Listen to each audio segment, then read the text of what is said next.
It's been more than 3 months since this emergency began, and what first seemed improbable is now a way of life. Sheltering at home, social distancing, and working remotely. The curve is flattening, but this pandemic is far from over. Hospitalization rates are dropping, but families keep mourning. And in these uncertain times, NBC Bay Area's investigative unit continues asking the questions that need to be asked. How is this virus affecting pregnant women and newborns? Why are advocates concerned about a new state plan to pay care homes big bucks to house COVID-positive seniors? What is the federal government doing to protect immigrants in regional detention facilities? And as scientists work on tracing the COVID virus back to the source, what role did an odd animal you've probably never heard of play?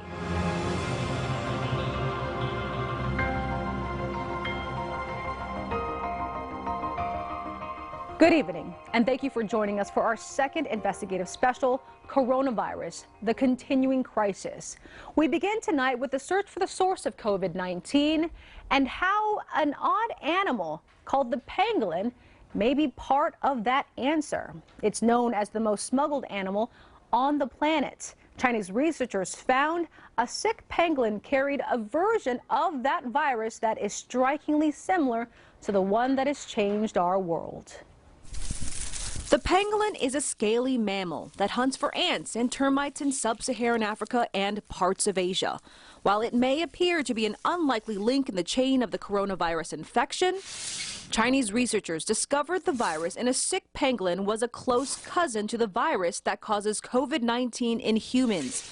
Some genes were a perfect match, and the spike protein used in the virus to enter a cell was nearly identical. So how could the virus move from a solitary bug hunter to humans? In January, an elderly man died in Wuhan, China, after suffering from what appeared to be flu symptoms. Suspicion grew around the live animal section of a market he visited regularly where bats are sold. Bats live with a lot of viruses that are just in their body for a long time and don't bother them. Dr. Julia Shaletsky, a UC Berkeley biochemist, says viruses can mutate inside the bat and then infect humans through contact or a bite, like with rabies. But what really happened with patient one is difficult to say. Lab tests showed the coronavirus in those locally sold bats was different from the human version. So scientists started looking for another animal that could have changed the virus before infecting humans. Attention shifted to a massive underground smuggling operation. Pangolins are the most illegally trafficked mammals in the world. More than tigers, more than elephants, more than rhinos, anything. Paul Thompson is the director of conservation programs at the Wildlife Conservation Network. He says the world market for pangolins has skyrocketed in the last 5 years, even reaching some American ports. We're going to contact the Center for Disease Control and give them oversight of the shipment. Last month, the United Nations announced seizures of illegally sold pangolins have risen from 14,000 per year in 2014 to 142,000 animals in 2018. The number of pangolins actually killed each year from illegal trade is estimated to be in the millions. They are in high demand in places like Asia for their meat and for their scales. Pangolin scales were used in Chinese medicine for over 1,000 years. Eastern medicine uses the scales to treat a variety of ailments. But Li Xinhuang, president of the American College of Traditional Chinese Medicine in San Francisco, says the 1,000-year-old tradition needs to stop. As the world is changing, traditional medicines or the way how traditional medicines are practiced have to change. Since the outbreak, the Chinese government banned eating wild animals, an important step, says Huang, in preventing the spread of diseases. However, wildlife can still be used for healing. We could give up this old tradition. It's a wake-up call. But the big problem, says Thompson, is a global crime network that traffics wildlife, and with it, deadly viruses. Some of the biggest, most damaging or high-risk diseases we've seen all stem from wild animals and either the trade or consumption of wild animals. We saw it with SARS, with Ebola, with MERS, and now we're seeing it with COVID-19. So this entire thing could have been prevented if we weren't consuming animals like pangolins. Scientists continue to search for the true source of COVID-19, still looking at the horseshoe bat and the pangolin. There is little doubt, though, that the illegal trade of wild animals contributes to the spread of infectious diseases around the world. Coming up after the break, will today's unanswered questions turn into tomorrow's problem? We look into the medical unknown surrounding pregnancies, childbirth, and COVID-19. Then we speak with advocates who fear that a state plan incentivizing residential care homes to house COVID-positive seniors could backfire.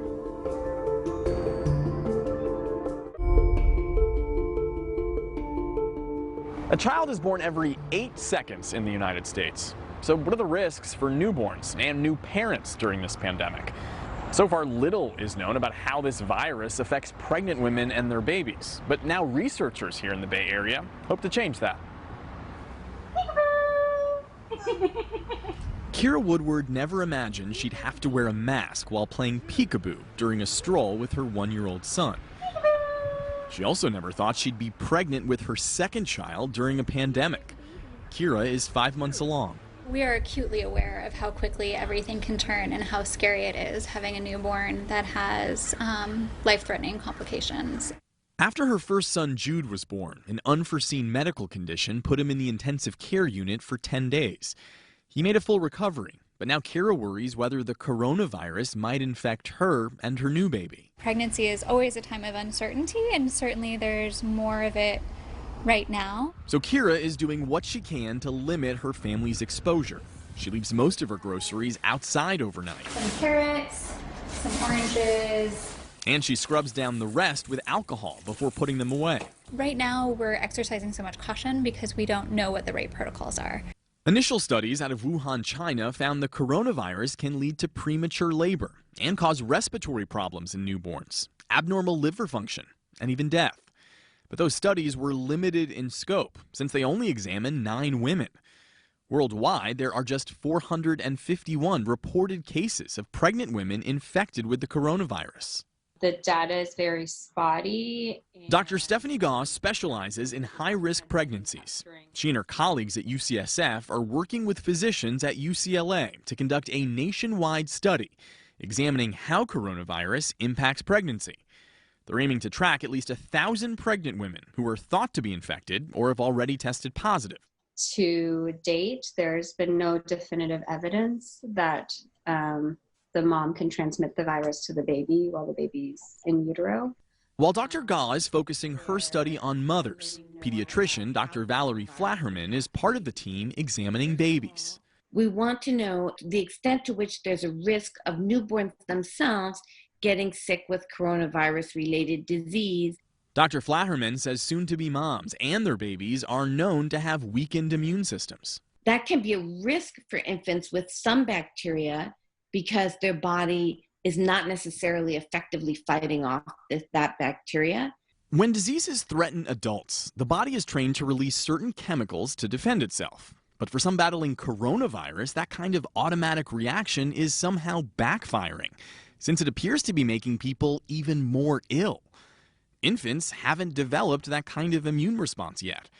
Historically, that's put them at higher risk of getting sick from other diseases, but it might actually be protecting them somewhat against COVID-19. Those two things can seem to be in contrast to each other. It does appear that much of the clinical illness comes from the inflammatory reaction to the virus because only the older adult population seems to be heavily impacted by COVID-19. And now your study aims to find out why. Yes, exactly. In the meantime, with so much still unknown, hospitals across the country are relying on heightened restrictions to protect moms and their babies. We checked with Kaiser Permanente, Sutter Health, UCSF, Stanford, and San Jose Regional Medical Center. All have instituted strict no-visitor policies and are only allowing one support person to join women in the delivery room. Obviously, there's nothing more in the world that I want than my husband to be by my side. And so at this point, we think that he'll be allowed to come to the birth, but we don't know. Kira Woodward hopes the study will reveal the actual risks, so hospitals can make informed decisions on whether to ease up on restrictions or institute more of them. If it is found that it is safer for me and the hospital staff and the baby that there's less people in the room and my husband can't be there, then that's a choice we're willing to make. More than 600 women have agreed to be part of this study, which will track the health and progress of those new moms and their babies for about a year. Researchers tell us they hope the findings will improve medical care and address some of the uncertainty surrounding this virus. Now, if you have a tip for our investigative unit, call us, 888-996-TIPS, or visit our website, nbcbayarea.com/investigations. $1,000 a day, that's California's offer to residential care facilities across the state to house just one COVID-positive resident. But activists are concerned that the financial incentive, along with relaxed regulations, could have disastrous results. I was also in the press worrying about my mom. Teresa Palmer's mother, Bernice, turns 103 next month. She's COVID-19 free here at the San Francisco campus for Jewish Living. But Teresa, a geriatrician, got worried when she heard the nursing home's plans to create a COVID-only wing. She feels better now after learning the home will install special ventilation and take a host of other precautions. I'm still afraid, but not as afraid as I was when I hear they're doing all this.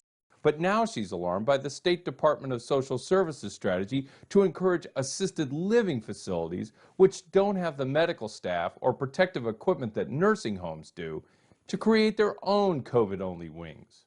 But I don't think it's safe. The state is offering as much as $1,000 per day for each COVID-positive patient an assisted living home takes in, while also waiving some regulations. Critics call that a bounty. It's Russian roulette. Jody Spiegel is an attorney who advocates for residents of assisted living homes. She says the state needs to provide more protection for residents, not less. We're giving facilities an incentive to a tremendous financial incentive to accept these residents at the same time that we've relaxed the regulations that protect the health and safety of these residents. So it's just a recipe for disaster. It just makes no sense.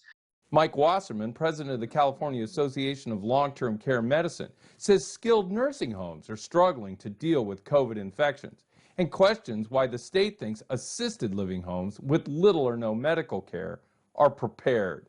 This guidance scares the daylights out of me. This only can lead to bringing the virus into assisted living facilities and group homes where it may not already exist.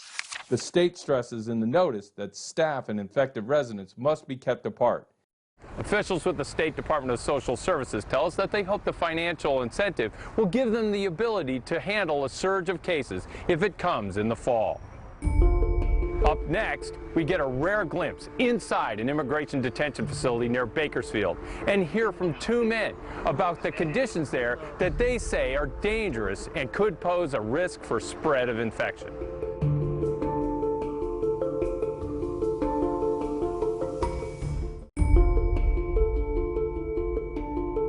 Infectious disease experts across the country are raising alarms about the conditions inside U.S. immigration detention centers, where thousands of people are currently being held. One detention center has already reported its first COVID-related death, and recent tests show that the virus is spreading like wildfire throughout the populations there. Hope shine bright. Bright like the sunset, now hope shine bright. Last year, Charles Joseph finished serving 12 years in prison for holding up a convenience store. I was so excited, like after 12 years, I was like, okay, freedom, finally. And I was so happy, I'm ready. Dressed up in my regular street clothes, I'm happy. My mom is out in the parking lot with my wife. But before he made it past the prison gates, he was detained for deportation. Mr. Joseph, I'm like, yeah, like cuff it up. So they come cuff me up and put me in a van and transport me to ICE. Born in Fiji, Joseph is a permanent resident of the U.S., but not a citizen. Because of the crime he committed when he was 21, under current rules he can be deported or detained. So ICE sent him to the Mesa Verde Detention Center near Bakersfield. Then COVID breaks out. Now COVID breaks out and now this causes panic. Joseph and others there describe dangerous conditions at the Mesa Verde facility. 100 men crammed into a small space, double bunks 2 to 3 feet apart. Only 5 bars of soap for the entire dorm. But now the staff are coming in and out with no masks, no gloves, total disregard, total disregard. And then on top of that, they frisk us down, so they pat us down, touching us with, they could infect us. They come to our living areas and search our living areas, and it's not like they search it and they disinfect it and leave. No, they search it and they just leave. They just leave it like that, and it's not right, Were you scared? I was afraid. I was very afraid. So I began to make a list. Joseph made a list of 40 men inside the detention center that he says have health conditions that make them vulnerable to COVID-19, including himself. He suffers from asthma. During a video chat with a community organizer, Joseph and his fellow detainees recorded a message about their fears. Because this pandemic requires social distancing, and that is impossible in this environment.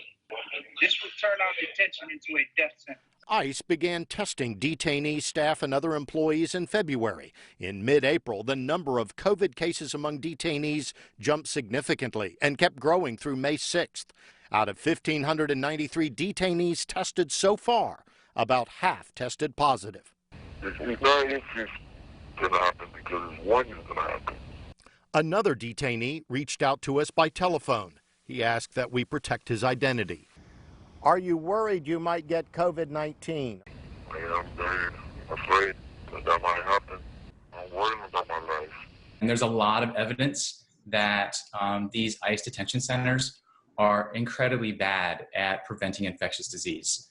Dr. Ian Kim, a family physician in Sacramento, is among more than 4,000 doctors across the country sounding an alarm about the spike in COVID cases inside detention. The vulnerable people held in those facilities will get sick, some of them will die. And not only that, but the staff who work there will also contract these infections, go home to their families and their communities. As an example, he points to a previous outbreak. 5 cases of the mumps spread from 2 detention centers in Texas to 57 facilities across 19 states. If and when it explodes with a COVID-19 outbreak, that becomes the source of an outbreak that then infects the community, and that ultimately overwhelms our hospital and the hospitals in the region. There's no reason to be imprisoning someone in immigration detention, especially right now.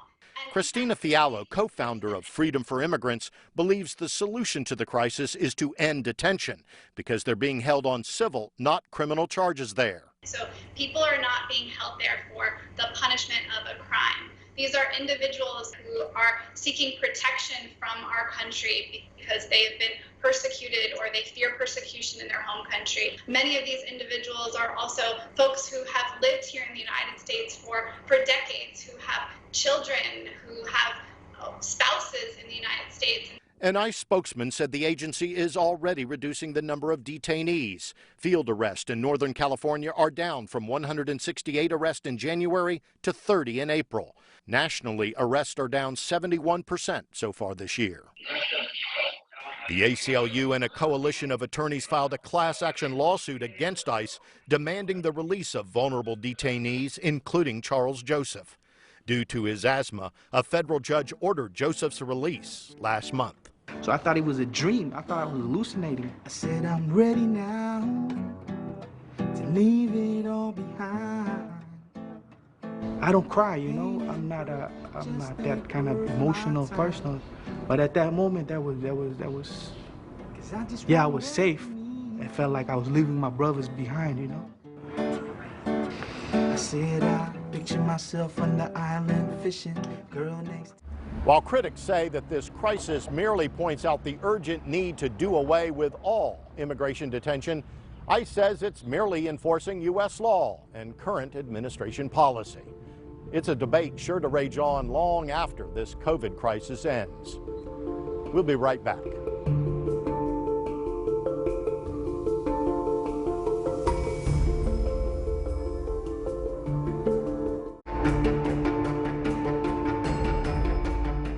You can see more in-depth coverage along with digital extras and other resources all on our website, Just go to NBCBayArea.com/investigations. That's going to do it for tonight's show. I'm Stephen Stock. Please remember to be safe, practice social distancing, and support your local communities along the way. Thanks for joining us.